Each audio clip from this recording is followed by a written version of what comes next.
So what are the indicators that we look for? We get tons of resumes. We have piles and piles of.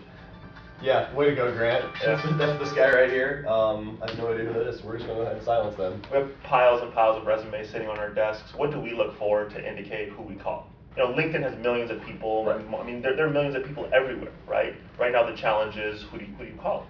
So I think this probably dovetails nicely off of the conversation that we were having in section 2 there about making sure you make good calls on companies and how important that is. Like, we take a lot of stock in the companies you've worked for in the past. One of the past performance is not always an indicator of future, but it is one. It's definitely a good one too. If you've worked consistently for companies that we identify as having high hiring bars and consistently employing good talent, then that's something that we care a lot about. And have you had good stints at good companies where you've contributed in meaningful ways, and have you shown consistent growth? And what do we always say? Good company, good school, good company, good job. Yeah. I mean, those three things, and we're pretty much like off and running. Like, if you can meet, at least 2 of those bars, probably, we're at least going to talk to you. And if you meet all 3, then you're probably extremely valuable to a lot of our clients. Right. I think usually what we look for in an ideal candidate and what the company looks for in an ideal candidate are usually the exact same thing. Sometimes it differs, but that's part of our job is knowing what our candidate feels an ideal, or what our client feels an ideal candidate looks like. I mean, there's companies out there who they really don't care as long as the person works for Amazon and has a degree in this, or from this type of school, they're good to go. I think the main things that people look at fairly universally are good solid blocks of work history. Has this person shown a commitment to their employer for at least 2 to 3 years? Are the companies that they've worked for relevant to what this company is doing? And generally that's those are the main things people look at. Yeah. Someone who's not in a position where they have to find a new job, where they've worked for a bunch of startups and all of them have failed. Someone who likes the position that they're in, but like we always say, if there's something that's clearly better out there, they will make a move. Right. It's interesting. Like, if you're under, say, 8 years of experience in your career, a good degree in a good current company will get you in the door almost every single time. Yeah. Once you're outside of that 8-year track, you're starting to look at what's their career growth been like. Have they consistently shown a track record for both tackling and succeeding on good projects within good companies, making those kinds of conscious choices?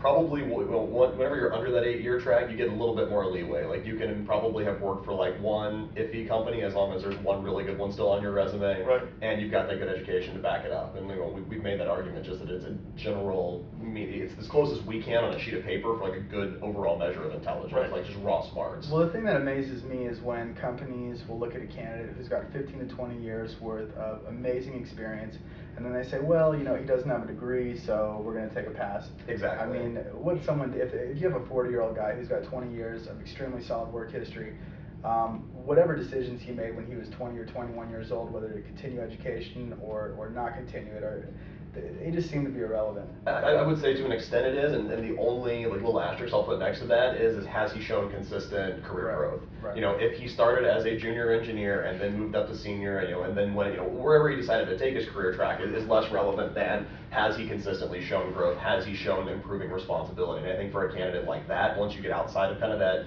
8 to 10 year range, you're right. Have they shown consistent growth inside of good companies? Yeah, I mean, I think you're absolutely right in terms of the amount of experience coming in. It's going to be crucial for someone with under 6 years worth of work history to have that pedigree background, good school, good education. After the 10-year mark, it becomes more and more irrelevant. Yes and no. To an extent, yes. To an extent, no. And I say to an extent, no, because for better or for worse, if you have been somewhat stagnant in your career, but you have a good degree, even at 20 years of work experience, you can call it right, you can call it wrong, it'll probably still get you in the door, though. Well, I don't think it's not mutually exclusive. If you have 20 years of crap work history, it doesn't matter if you went to Stanford or not. I have clients who it shouldn't matter. You're 110% right. But you're right. You're 100% right. It shouldn't, but. And we didn't invent this game. We just play by the rules. Yeah, like it's kind of like a don't shoot the messenger thing. Like, I'm just telling you what my clients will and won't look at. Yeah. And the fact is that if you don't have a degree and you've been, pretty much played the same role inside of a software organization for 20 years, never really moved up, then yeah, they're probably not going to look at you. If you have a degree from Stanford and you played the same role in software companies they probably give you a shot still. Leg up. So good school, good company, those are Right. two definite indicators. Other indicators, accelerated career growth.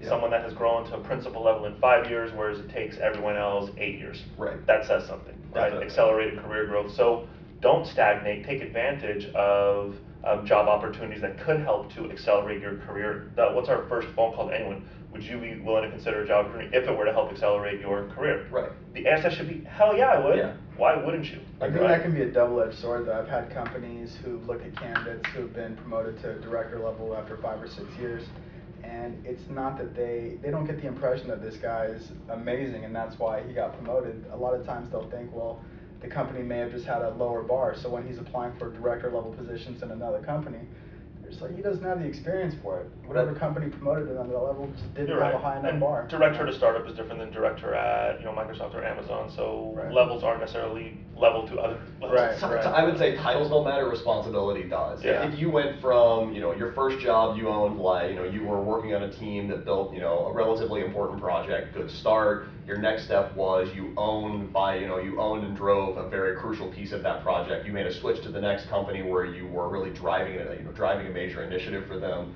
I think that in the position of got promoted to director within 10 years, let's say, at 10 years in, you've spent time at 3 different companies, and you're now director at company number 3, as long as it's been like a consistent, true growth path, not a title growth, but you went from, engineer to managing engineers to managing managers of engineers to managing all the projects within that engineering group to director where you had broad oversight. I think that resonates extremely well with our client base. Now, if you went from engineer at one company to director at another, no, I mean, Well, that's right? obvious. I think that it's one of the things that's really important for all candidates to realize is that job titles do genuinely matter less and less today. Employers really are looking past that bullet line to, okay, fine, you had the title of director. Now, what did you actually do? Yeah. Yeah, I mean, it's absolutely responsibilities over job titles, but I think there's a lot of situations where we'll get into a thing, we'll look at a resume for about 30 seconds, and I know hiring managers do the same thing, and it's just that glance over to see if someone's good enough to get them into the interview process, or if they're in the interview process, get them to the next round of the level. And I think that the later in the stages you get, the more that the interviewees or the interviewers will dig in and really find out what the responsibilities are. But just getting people in that door, that title is huge a lot of the time. Yeah. So as another indicator, so one, we have school, we have company, we have accelerated career growth. Another thing is proven passion in your craft, right? There are people that work for money. There are people that work for supporting your family and just because it's a paycheck. There are other people that work because they absolutely love their jobs. Love the game. And the indicators that are there are extracurricular activities. What do you Right. do in your free time? I love when people put that on their resume because Yeah. it's an absolute indicator. Guys that are running Ironman, triathlons, marathons, climbing mountains, they're overachievers. They're going to overachieve in their jobs too. Right. You're getting that. There are people that love, that participate in open source projects, that build software in their free time, build Facebook applications for fun. Those are the guys that are going to be, still working at 10, 11, 12 o'clock at night just because they love what they're doing. They're not going to be clocking out at 5 o'clock. They're passionate. One of the first hiring managers that I worked with, exclusively whenever I first started in recruiting, one of his big things was bring me somebody who finished, he was looking for mid seniority engineers, guys 5 to 8 years of experience. He was like, bring me somebody who finished high in an ACM coding competition in college and then continued continued working with ACM and those kinds of things and stayed involved in the organization through it. Somebody who's really just committed and passionate about technology, because we're so far on the cutting edge of things that being as far up to date as possible and just being networked into the community is very important to me. You have to want to read white papers in your free time. Yeah, that should be fun to you. Frankly, that's why I'd make a horrible software engineer. That sounds tediously boring. But as soon as I talk to somebody who's like, oh yeah, I just got home, I've been home for a couple of hours, I'll take a break from this, my little coding project at home to talk to you. Great, I love you just went out and developed software for 10 hours during the day at your job, you come home and settle down at your computer and play around with it for fun, you're the kind of guy that my clients are going to love. Yeah, I mean, side projects are a great indicator of passion, and I think they do far more good than bad. The only concern that I have when I'm representing candidates who have a lot of side projects going on is I think sometimes the hiring managers might look at that and say, what's their level of commitment to this actual position? You know, if he can go home after 10 hours and go code something else, why doesn't he work on what we're doing? Yeah. I think that as long as it's not, like, if there's, my only question in that realm might be, like, if he was going out and doing, like, side contracting on his own, like, going out and doing things like that. If he's going home and, like, I know a couple of guys that develop, they work, a couple of guys that work up in Seattle who develop just a really cool kind of, like, almost, I'm trying to think of what it's, you guys ever play, like, Stratego or whatever it was, like, the board game, that essentially developed, like, an online, more than like game of, sorry, I played with my dad. Like almost like, it's basically like an online version of that game. These guys developed it and they threw it out there and they just kind of built it in their free time for fun. You know, so I think those kinds of things I think they're a phenomenal indicator of somebody who just enjoys what they do and is going to have fun coming to work. That's important. Good. Yeah. So we, I think a couple months back, we posted a blog topic of indicators of a top performer. We'll include that in this post. But yeah, I hope you enjoyed. Let us know your feedback and thoughts.